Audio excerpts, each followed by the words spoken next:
नमस्कार, आप देख रहे हैं न्यूज इंडिया। मैं शेखर त्रिवेदी। मध्य प्रदेश के राज्यपाल और भारतीय जनता पार्टी के वरिष्ठ नेता रहे लालजी टंडन का निधन हो गया।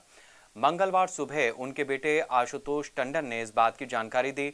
लालजी टंडन कई दिनों से बीमार थे, वो अस्पताल में भर्ती थे।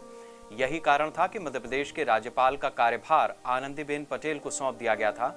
लालजी टंडन के निधन के बाद यूपी में 3 दिन का राजकीय शोक घोषित किया गया है। प्रधानमंत्री नरेंद्र मोदी ने लालजी टंडन के निधन पर दुख व्यक्त किया। पीएम मोदी ने ट्वीट कर लिखा कि लालजी टंडन को उनकी समाज सेवा के लिए याद किया जाएगा। उन्होंने भारतीय जनता पार्टी को उत्तर प्रदेश में मजबूत करने में अहम भूमिका निभाई। वो जनता की भलाई के लिए काम करने वाले नेता थे। पीएम मोदी ने लिखा कि लालजी टंडन को कानूनी मामलों की भी अच्छी जानकारी रही और अटल जी के साथ उन्होंने लंबा वक्त बिताया। मैं उनके प्रति श्रद्धांजलि व्यक्त करता हूँ। रक्षा मंत्री राजनाथ सिंह ने लालजी टंडन के निधन पर दुख व्यक्त किया। उन्होंने ट्वीट कर लिखा कि मध्य प्रदेश के राज्यपाल एवं उत्तर प्रदेश की एक कद्दावर शख्सियत लालजी टंडन का निधन बहुत पीड़ादायक है। टंडन जी के साथ मुझे लंबे समय तक काम करने का अवसर मिला। उनका लंबा सार्वजनिक जीवन जनता की सेवा में समर्पित रहा और उन्होंने अपने काम से एक अलग छाप छोड़ी। केंद्रीय मंत्री और उत्तर प्रदेश के अमेठी से सांसद स्मृति ईरानी ने ट्वीट कर लिखा, लालजी टंडन के निधन की खबर सुनकर वो काफी दुखी हैं। वो महान थे। बाबूजी ने कई युवाओं को आगे बढ़ने में मदद की और विचारधारा सिखाई। उनके परिवार को सांत्वना। ओम शांति। उत्तर प्रदेश के मुख्यमंत्री योगी आदित्यनाथ ने भी बयान जारी कर लालजी टंडन को श्रद्धांजलि दी है। मध्य प्रदेश के महामहिम राज्यपाल से लालजी टंडन जी का आज आकस्मिक निधन हुआ है। श्री टंडन जी के निधन पर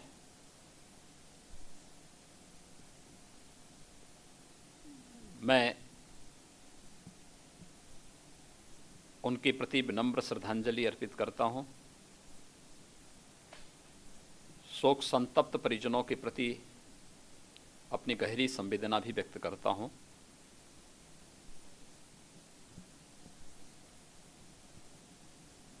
श्री टंडन जी लोकप्रिय जननेता, कुशल प्रशासक और वरिष्ठ समाजसेवी के रूप में जाने जाते रहे हैं। लखनऊ के तो वे प्राण ही थे। लखनऊ के विकास के लिए, उत्तर प्रदेश के समग्र विकास के लिए उन्होंने जो कुछ भी किया वह अविस्मरणीय है। आपको बता दें कि लालजी टंडन काफी लंबे वक्त से बीमार थे। उन्हें सांस लेने में परेशानी थी और किडनी की समस्या थी। यही कारण रहा कि पहले उन्हें 11 जून को अस्पताल में भर्ती कराया गया, फिर उनका ऑपरेशन भी किया गया। लखनऊ के मेदांता अस्पताल में लगातार बड़े डॉक्टर उनकी देखभाल में जुटे थे। हालांकि उनकी हालत लगातार गंभीर बनी हुई थी। 21 जुलाई को प्रातः 5:35 पे माननीय लालजी टंडन राज्यपाल मध्य प्रदेश सरकार का हृदय गति रुकने से स्वर्गवास हो गया। वो मेदांता लखनऊ में 11 जून को भर्ती हुए थे और जांचों के द्वारा वो लिवर रोग से संक्रमित थे। धीरे धीरे उनके गुर्दे और लिवर ने काम करना बंद कर दिया था। कई दिनों से वो लाइफ सपोर्ट सिस्टम पे थे और सब कोशिशों के बावजूद आज प्रातः 5:35 पे उन्होंने अंतिम सांसें ली। लालजी टंडन को पिछले साल जुलाई में मध्य प्रदेश का राज्यपाल बनाया गया था, लेकिन इस साल पिछले महीने तबीयत खराब होने की वजह से आनंदीबेन पटेल को अतिरिक्त कार्यभार दे दिया गया था। मध्य प्रदेश के राज्यपाल लालजी टंडन आज भले हमारे बीच ना हो, लेकिन उन्होंने लखनऊ के विकास की जो नींव डाली वो जरूर चिरंजीवी रहेगी। लखनऊ के इंटीग्रेटेड डेवलपमेंट को लेकर स्थानीय निकायों और ऊर्जा के क्षेत्र में टंडन जी ने ऐसे सराहनीय कार्यों की झड़ी लगा दी जिससे वो लखनऊ के लाल कहे जाने लगे। उत्तर प्रदेश की राजधानी लखनऊ के विकास की नींव समझने वाले लालजी टंडन जब नगर विकास मंत्री बने तो मानो उनकी मन की मुराद पूरी हो गई। क्योंकि उत्तर प्रदेश की राजधानी लखनऊ की वो सूरत शुरू से बदलना चाहते थे। अब उनके पास इससे अच्छा मौका नहीं था। शुरू हुआ शहर के इंटीग्रेटेड डेवलपमेंट पर काम करना। गोमती नदी को स्वच्छ करने का बीड़ा उठाते हुए टंडन ने 125 करोड़ देने के बजट की घोषणा की थी। यही नहीं, पुराने लखनऊ की सूरत बदल दी। सीसी रोड का जाल बिछाने के साथ ही सड़कों के चौड़ीकरण और पार्कों का सौंदर्यीकरण कराकर शहर को कई ओवरब्रिज का भी तोहफा दिया। भाजपा की स्थानीय राजनीति में लालजी टंडन मतलब बाबूजी। अगर कोई कहता था कि लालजी टंडन के घर जाना है तो मतलब सोंधी टोला जाना है, चौक का सोंधी टोला, जहां से लालजी टंडन ने राजनीति का खरा सीखा था। लखनऊ में हुडको, LIC और तमाम बैंक्स प्राधिकरणों को लोन देने से कतराते थे, लेकिन जब लालजी टंडन उत्तर प्रदेश में भाजपा सरकार में मंत्री बने तो यही संस्थाएं प्राधिकरणों को लोन बांटने के लिए पीछे पीछे घूमने लगी। दिवंगत मध्य प्रदेश के राज्यपाल और लखनऊ के सच्चे सपूत लालजी टंडन ने साल 1991-92 में ऊर्जा मंत्री रहते हुए लखनऊ समेत यूपी के कई जिलों में नए उपकेंद्रों और ट्रांसमिशन लाइनों का तोहफा देकर राजधानी में बिजली व्यवस्था के इंफ्रास्ट्रक्चर को मजबूत करने का काम किया। उन्हीं के समय बिजली बोर्ड का पुनर्गठन हुआ और बिजली चोरी करने वालों के खिलाफ सख्त कानून बनाने की पहल की गई। नगर विकास मंत्री रहते हुए लालजी टंडन ने हर वर्ग के लोगों का ध्यान रखा। वाल्मीकि अंबेडकर आवास योजना, भावराव देवरस योजना के तहत 5,600 आश्रय और 32,000 भूखंड और भवन देने का काम किया गया। कोई खुले आसमान में ना सोए, इसकी फिक्र बाबूजी को सदैव रहती थी। बाबूजी यानी लालजी टंडन, जिन्होंने लखनऊ में न सिर्फ तमाम रैन बसेरे बनवाए बल्कि लोगों के रुकने के लिए ऐसी व्यवस्था की कि जो लोग आज तक नज़ीर देते हैं।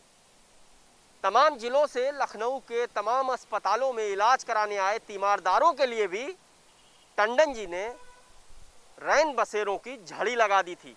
नगर विकास मंत्री बनते ही लालजी टंडन ने लखनऊ समेत यूपी में विकास से जुड़े कार्यों की झड़ी लगा दी। पार्कों का सौंदर्यीकरण, पार्क बनवाना, गोमती को निर्मल और स्वच्छ करने के साथ ही 21 मई 2001 में प्रयागराज में हुए कुंभ के लिए संगम को तैयार करवाने में महत्वपूर्ण भूमिका निभाई। ऐसे अद्भुत कार्यों के लिए लालजी टंडन को पूर्व प्रधानमंत्री अटल बिहारी वाजपेयी ने पर्यावरण पुरुष का खिताब दिया था। उस वक्त नालों का 32 करोड़ लीटर गंदा पानी गंगा को बेहद प्रदूषित कर रहा था। तब ये कहा जाता था कि आखिर कुंभ के दौरान गंगा में आचमन कैसे होगा, लेकिन लालजी टंडन वो शख्सियत थे जिन्होंने मंत्री बनने के बाद कुंभ में गंगा को आचमन करने योग्य बनाया। ये टंडन जी के ही भगीरथ प्रयासों का फल था। नगर विकास मंत्री रहते हुए लालजी टंडन ने 5 रुपए प्रतिदिन के किराए पर कमजोर वर्ग के लिए घर की योजना शुरू की थी, जो बहुत ही सफल रही। वहीं बालिकाओं की शिक्षा के लिए महाविद्यालय बनवाकर शिक्षा के क्षेत्र में भी काम किया। लालजी टंडन ने राजधानी लखनऊ में 2000 क्षमता वाले साइंस सेंटर का निर्माण कराया था। इससे पहले लखनऊ में इतना बड़ा कोई स्थान नहीं था जहां कोई मीटिंग या कार्यक्रम हो सके। जब भी साइंस सेंटर की बात आती है तो लालजी टंडन जरूर याद किए जाते हैं। टंडन के समय ही कूड़े के एकत्रीकरण और निस्तारण के प्रभावशाली कार्य किए गए। लालजी टंडन ने नगर विकास मंत्री बनने के बाद से नगर निकायों के अधिनियम में तमाम संशोधन कराए। टंडन जी यानी बाबूजी ने नगर निगम कर्मियों के वेतन संबंधी मामले को विधानसभा में भी उठाया। सिर्फ यही नहीं, वो लालजी टंडन ही लखनऊ के नगर विकास मंत्री थे जिन्होंने 5वां वेतनमान लागू कराया था। ऐसे में लखनऊ के लाल यानी लालजी टंडन की शख्सियत का अंदाज़ा आप लगा सकते हैं, जिन्होंने उत्तर प्रदेश के नगर विकास और ऊर्जा महकमे के मंत्री रहते तमाम ऐसे काम किए जो आज भी इन दोनों विभागों के लिए बेहद अहम है। और सिर्फ यही नहीं, इन दोनों विभागों ने जो बाद में कार्य किए और तमाम योजनाएं चलाईं, वो कहीं ना कहीं टंडन जी के ही कार्यों की देन थी। बिजली विभाग का तो पुनर्गठन का पूरा श्रेय लालजी टंडन को ही जाता है। आज भी बिजली विभाग में तमाम इंजीनियर लालजी टंडन के ऊर्जा मंत्री रहते तमाम कार्यों को गिनाते नहीं थकते। ऐसे में नगर विकास विभाग और ऊर्जा विभाग के तमाम पुराने कर्मचारियों और अफसरों की आंखें भी अपने पूर्व मंत्री के पार्थिव शव को देखकर गमगीन हो उठी। लखनऊ में विकास की जो नींव लालजी टंडन ने डाली थी, आज वो बड़ी इमारत के रूप में तब्दील हो चुकी है और अटल जी की परछाई के रूप में जाने जाने वाले लालजी टंडन सदैव लखनऊ वासियों के दिलों में लखनऊ के लाल बनकर ही रहेंगे। कैमरामैन पीसी चौधरी के साथ मनीष श्रीवास्तव, न्यूज़ इंडिया, लखनऊ। एक नजर डालते हैं लालजी टंडन के राजनीतिक सफर पर।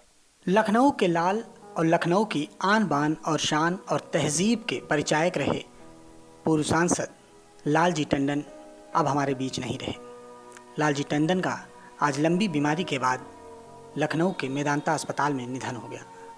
लालजी टंडन इस समय मध्य प्रदेश के राज्यपाल थे। लालजी टंडन का जन्म 12 अप्रैल 1935 को लखनऊ में हुआ था। अपने शुरुआती जीवन में ही लालजी टंडन राष्ट्रीय स्वयंसेवक संघ से जुड़ गए थे।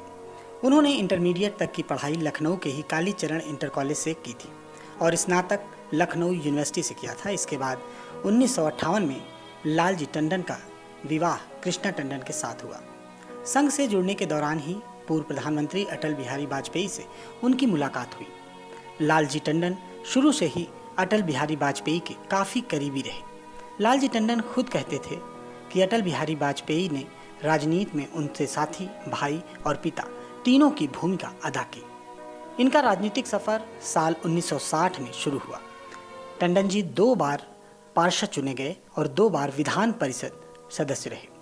इन्होंने इंदिरा गांधी की सरकार के खिलाफ जेपी आंदोलन में भी बढ़ चढ़कर हिस्सा लिया था। लालजी टंडन को उत्तर प्रदेश की राजनीति में कई अहम प्रयोगों के लिए भी जाना जाता है। 90 के दशक में प्रदेश में बीजेपी और बीएसपी की गठबंधन सरकार बनाने में भी उनका अहम योगदान माना जाता है। 1978 से 1984 तक और 1990 से 1996 तक लालजी टंडन 2 बार उत्तर प्रदेश विधान परिषद के सदस्य रहे। इस दौरान 1991 से 92 की उत्तर प्रदेश सरकार में वो मंत्री भी रहे। इसके बाद लालजी टंडन 1996 से 2009 तक लगातार 3 बार चुनाव जीतकर विधानसभा पहुंचे। साल 1997 में वो नगर विकास मंत्री रहे। साल 2009 में पूर्व प्रधानमंत्री अटल बिहारी वाजपेयी के राजनीति से दूर होने के बाद लखनऊ लोकसभा सीट खाली हो गई, जिसके बाद बीजेपी ने लालजी टंडन को ही ये सीट सौंपी।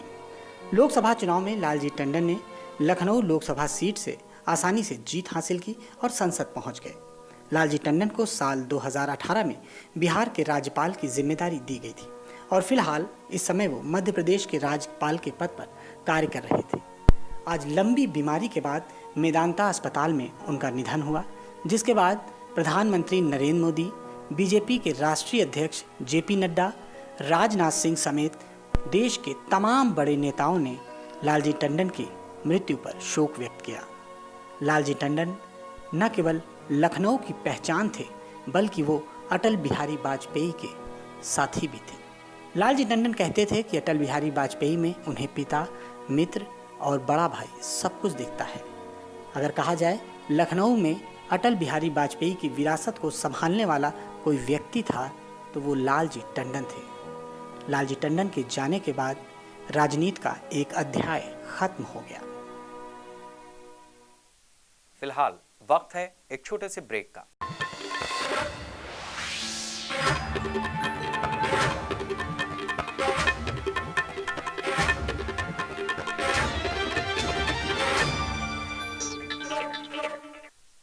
लखनऊ में कोरोना का कहर पूरी तरह बेकाबू हो रहा है। मास्क न लगाने पर शासन ने 500 रुपए का जुर्माना भी लगाया है, लेकिन इन नियमों का पालन कराने वाले अफसर, जिम्मेदार अफसर अगर नियम तोड़ें तो इसे शर्मनाक नहीं तो और क्या कहा जाएगा।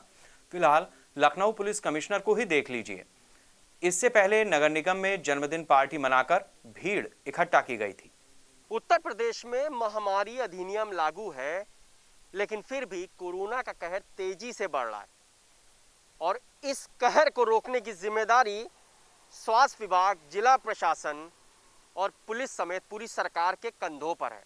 ऐसे में जो जिम्मेदार हैं उनकी जिम्मेदारी कई गुना बढ़ जाती है। लेकिन जब यही जिम्मेदार अपनी जिम्मेदारियों से मुंह मोड़ लें तो आखिर क्या कहा जाए। यही नज़ारा लखनऊ के लाल कहे जाने वाले मध्य प्रदेश के राज्यपाल लालजी टंडन के अंतिम यात्रा के दौरान और उनके घर पर भी दिखा।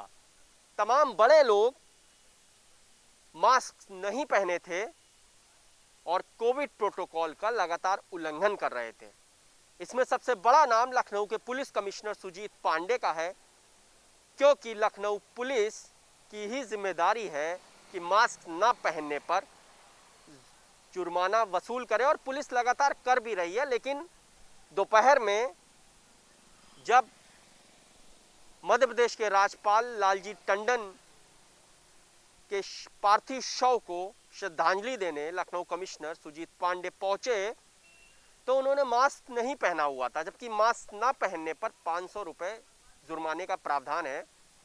ऐसे में कहीं ना कहीं जो संदेश गया है वो संदेश सरासर गलत है और लखनऊ पुलिस कमिश्नर हो या लखनऊ पुलिस के बड़े जिम्मेदार अफसर, इनको मास्क तो कम से कम पहनना ही चाहिए, क्योंकि नौकरशाही के ये वो चेहरे हैं जिनसे आम जनता में एक संदेश जाता है। अभी हाल ही में लखनऊ पुलिस कमिश्नर के यहाँ से तमाम कर्मचारी कोरोना पॉजिटिव पाए गए थे और लगातार लखनऊ पुलिस में तमाम पुलिसकर्मी कोरोना के शिकार हो रहे हैं। ऐसे में लखनऊ पुलिस का मुखिया अगर मास्क ही नहीं पहनेगा तो क्या संदेश आम जनता समझेगी, ये आप खुद समझिए। फिलहाल सिर्फ लखनऊ पुलिस कमिश्नर ही नहीं बल्कि नगर निगम के जिम्मेदार लोग भी कोरोना को लेकर के किस कदर लापरवाही बरत रहे हैं, इसका नज़ारा हाल ही में दिखा था जब लखनऊ नगर निगम में कर्मचारी नेता शशि मिश्रा ने अपनी जन्मदिन की पार्टी मनाई। तमाम लोग नगर निगम के इकट्ठा हुए जिन्होंने मास्क तक नहीं पहन रखा था। ऐसे में जब लखनऊ में रोजाना 300 मरीजों का आंकड़ा पार हो रहा है और अब तो 400 का आंकड़ा भी पार हो चुका है, तो क्या इन जिम्मेदारों को मास्क और सोशल डिस्टेंसिंग का पालन नहीं करना चाहिए, जब खुद मुख्यमंत्री योगी आदित्यनाथ से लेकर प्रधानमंत्री नरेंद्र मोदी तक कोरोना से लड़ने के लिए मास्क और सोशल डिस्टेंसिंग को ही बढ़ावा दे रहे हैं और यही एकमात्र उपाय भी है जिससे आप कोरोना के कहर को रोक सकते हैं। लेकिन लखनऊ डीएम अभिषेक प्रकाश ने नगर निगम कर्मियों को 500 रुपये आम जनता से जुर्माना वसूलने के आदेश तो दिए, लेकिन यही नगर निगम कर्मी खुद ही मास्क न पहनकर नियमों का खुलेआम मखौल उड़ा रहे हैं। लखनऊ डीएम के पास सारी जानकारी है, लेकिन इन कर्मचारी नेताओं से 500 रुपये जुर्माना नहीं वसूला गया। ऐसे में आम जनता से पहले इन जिम्मेदार अफसरों और कर्मचारियों को कोविड प्रोटोकॉल का सख्ती से पालन करना चाहिए, वरना लखनऊ में कोरोना इसी तरह अपना कहर ना सिर्फ दिखाता रहेगा बल्कि मरीजों और मौतों का आंकड़ा भी लगातार तेजी से बढ़ेगा। कैमरामैन पीसी चौधरी के साथ Manish Srivastava, news India, Lucknow. Lucknow police ने गाड़ी चोरी के मामले में देश की सबसे बड़ी रिकवरी की है। यूपी पुलिस की कार्रवाई से मुंबई पुलिस का रिकॉर्ड टूट गया। लखनऊ पुलिस ने इंश्योरेंस के नाम पर चोरी की गाड़ी खपाने वाले गैंग से 62 गाड़ियां बरामद की हैं। इस मामले में 7 लोग गिरफ्तार किए गए हैं। इससे पहले लखनऊ पुलिस ने 50 गाड़ियां बरामद की थीं, जिसमें 5 लोगों को गिरफ्तार किया गया था। अब तक लखनऊ पुलिस ने कुल 112 गाड़ियां बरामद की हैं, जिसमें 12 लोग जेल भेजे गए हैं। देश में चोरी की गाड़ी बरामद करने में लखनऊ पुलिस ने नया रिकॉर्ड बनाया है। इंस्पेक्टर चिन्हट क्षितिज त्रिपाठी ने सबसे बड़े वाहन चोरी के नेक्सस को तोड़ा है। इंश्योरेंस की आड़ में चोरी की गाड़ी खपाने वाले गैंग के दूसरे साथी भी गिरफ्तार किए गए हैं। ये डीसीपी ईस्ट श्री सोमेन वर्मा एवं उनके सहयोगी अधिकारी श्री अमित एवं श्री स्वतंत्र, इन लोगों के अथक प्रयास और मेहनत से कुछ दिन पहले हम लोगों ने यहाँ पे वाहन चोरी के एक बहुत बड़े गैंग का खुलासा किया था और आप लोगों को भरोसा दिलाया था कि आगे भी हम लोग इस पर कार्रवाई चालू रखेंगे और भी बरामदगी करेंगे। उसी कड़ी में दिनांक 21/7/2020 को थाना चिनट में चेकिंग के दौरान जो वांछित अभियुक्त सतनाम को जब गिरफ्तार किया गया, उसके निशानदेही पे 5 और अभियुक्त नंबर 1 ऐनुल हक, विकास जायसवाल, इसरार, जियाउल हक, विनोद शर्मा उर्फ विनोद गिरफ्तार किए गए एवं उनके कब्जे से 21 वाहन, कुल 62 वाहन चोरी के बरामद हुए। अगर हम लोग पिछले बरामदगी के साथ इसको जोड़े, पिछले बार 50 वाहन बरामद किए गए थे और इस बार 62, तो कुल 112 वाहन डीसीपी ईस्ट एवं उनके टीम द्वारा बरामद किया जा चुका है। माफिया विकास दुबे के मामले में सुप्रीम कोर्ट कहता है कि सिस्टम पूरी तरह फेल हो चुका है, लेकिन जय वाजपेयी पर भी यही सिस्टम पूरी तरह मेहरबान है। सिर्फ आज ही नहीं बल्कि लंबे समय से यूपी सरकार के कई मंत्रियों ने जय के काले कारनामों की शिकायत की थी, लेकिन कोई कार्रवाई नहीं हुई। माफिया विकास दुबे के खजांची अरबपति जयकांत वाजपेयी पर लगातार बड़े खुलासे हो रहे हैं। जय और विकास के बैंक खातों में खूब लेन देन भी हुआ था। अब माफिया के मददगार रहे सफेदपोश नेता और अफसर पर्दे के पीछे से जय को बचाने में जुटे हैं। हालांकि पुलिस ने काफी फजीहत के बाद जय को फिलहाल जेल तो भेज दिया है, लेकिन यूपी सरकार के 2 मंत्रियों ने 2 साल पहले ही जय के खिलाफ कार्रवाई के लिए पत्र लिख दिया था। बावजूद इसके जय का बाल बांका न होना साफ दिखा रहा है कि विकास दुबे की तर्ज पर जय के मामले में भी सिस्टम पूरी तरह फेल साबित हुआ। माफिया विकास दुबे के मामले की सुनवाई करते हुए सुप्रीम कोर्ट ने एक बड़ी तल्ख टिप्पणी उत्तर प्रदेश में कानून व्यवस्था की स्थिति पर की कि उत्तर प्रदेश का सिस्टम पूरी तरह से फेल हो चुका है। दरअसल सुप्रीम कोर्ट की ये टिप्पणी न सिर्फ विकास दुबे बल्कि विकास दुबे के खजांची रहे और महज चंद साल पहले तक सिर्फ एक पान दुकानदार रहे जय वाजपेयी पे भी खरी उतरती है, क्योंकि जय वाजपेयी के मामले में न तो उत्तर प्रदेश पुलिस ने आज तक कोई कार्रवाई की और न ही कानपुर में बैठे आयकर अफसरों ने और न ही मनी लॉन्ड्रिंग की जांच का जिम्मा संभाले केंद्र की जांच एजेंसी प्रवर्तन निदेशालय ने।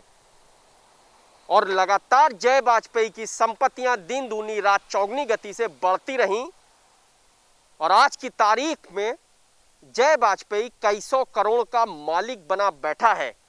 हालांकि जय वाजपेयी बार बार ये दुहाई दे रहा है कि उसका विकास दुबे से कोई कनेक्शन नहीं है, लेकिन खातों की डिटेल साफ तौर पर बता रही है कि जय वाजपेयी अपनी गर्दन बचाने के लिए सिस्टम को गुमराह करने की साजिशें रच रहा है। यूपी के श्रम मंत्री स्वामी प्रसाद मौर्य ने 2018 में एडीजी कानपुर को पत्र लिखा था। इस पत्र में जय वाजपेयी की संपत्तियों से लेकर हिस्ट्री शीटर विकास दुबे के साथ संबंधों की पूरी जानकारी थी। जय ने विकास दुबे को कब और कितने रुपए दिए थे। हालांकि अब जय खुद विकास से लेन देन पर सभी को गुमराह करने की साजिश रच रहा है। मेरा इस घटना से कोई लेना देना नहीं। परसों कप्तान साहब ने पेपर में छापा, कल के पेपर में छपा, कल रात को हमको बुलाया गया, मैं वापस गया। मेरा 11,80,000 रुपए का लेन देन था हमारा, वो भी हमने उधार दिए थे। मेरी गाड़ियां भी वही थी। मैं जिस दिन घटना हुई मैं 3 दिन घर में रहा। मेरा फुटेज मेरे घर की है, मेरी गाड़ियों की सब फुटेज है, सब में मैं क्लीन। कैबिनेट मंत्री स्वामी प्रसाद मौर्य ने पत्र के समर्थन में बाकायदा साक्ष्य भी एडीजी को दिए थे। फिर भी तत्कालीन एडीजी कानपुर ने कार्रवाई करना मुनासिब नहीं समझा। सिर्फ यही नहीं, यूपी सरकार के मंत्री उपेंद्र तिवारी ने भी जय के काले कारनामों पर पत्र लिखा था, जिसमें विकास दुबे के इस खजांची की बीते 8 सालों की हैसियत का पूरा ब्यौरा और जय के काले कारनामों को बेनकाब कर रहे वकील को सुरक्षा देने का जिक्र था। शासन ने इस पत्र को भी कूड़े के ढेर में डाल दिया। प्रमुख सचिव गृह को लिखे गए पत्र पर कोई कार्रवाई नहीं की गई, जिसका सीधा अर्थ है कि माफिया के फाइनेंसर का रसूख दोनों मंत्रियों से काफी बड़ा था। आम आदमी अपनी शिकायतें लेके मंत्रियों के पास जाता है और मंत्री इन शिकायतों को अफसरों के पास कार्रवाई के लिए भेजते हैं। लेकिन उत्तर प्रदेश में माफिया विकास दुबे के खजांची जय वाजपेयी की शिकायत खुद मंत्रियों ने की थी, लेकिन मंत्रियों की शिकायत भी नौकरशाही ने कूड़े के ढेर में फेंक दी। अब आखिर ये मंत्री अपनी गुहार लेकर कहां जाएं? आखिरकार अरबपति जयकांत वाजपेयी को जेल भेजने में पुलिस को 15 दिन क्यों लगे? ये एक बड़ा सवाल है जिससे एसटीएफ और पुलिस दोनों भाग रहे हैं। यूपी सरकार के किस बड़े मददगार अफसर के इशारे पर यूपी पुलिस और एसटीएफ काम कर रही है? क्या मुख्यमंत्री इसकी जांच कराएंगे? क्योंकि कानपुर पुलिस ने अभी तक आयकर महकमे को जय वाजपेयी के खिलाफ कोई पत्र नहीं भेजा है। आयकर की बेनामी विंग स्वतः संज्ञान लेकर मामले की जांच कर रही है, लेकिन ये जांच भी महज चंद संपत्तियों तक सीमित है। आयकर अफसरों के मुताबिक पुलिस का पत्र आने के बाद उसके बिंदुओं को भी जांच में शामिल किया जाएगा।